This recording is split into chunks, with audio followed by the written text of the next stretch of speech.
Déco dans le présent pour mieux construire l'avenir.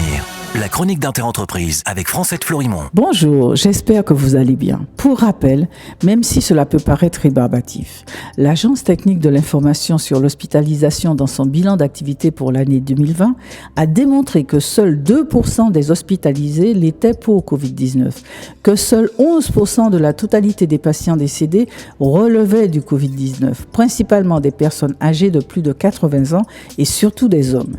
Le bilan de l'agence met également en lumière que le Covid-19 a atteint 72% de personnes atteintes d'une ou de plusieurs des 18 maladies qui aggravent la contagion, ces fameuses comorbidités.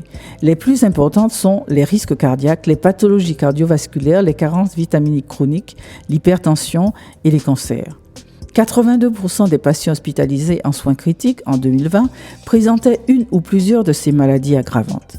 Enfin, l'Agence technique de l'information sur l'hospitalisation a observé que toute forme d'hospitalisation confondue, c'est-à-dire hôpitaux, à domicile, en soins de suite ou en hospitalisation, entre 80 et 96% des patients présentaient des maladies aggravantes sont décédés. Je rappelle que ces informations viennent d'une agence gouvernementale dont les données ne sont pas contestées, d'autant qu'elles sont précieuses pour orienter les choix.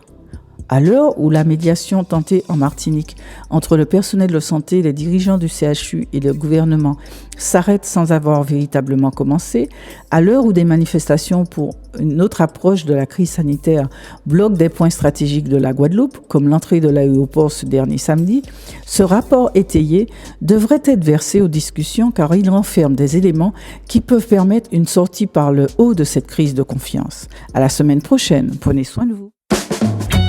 Déco dans le présent pour mieux construire l'avenir. La chronique d'Interentreprise avec Francette Florimond.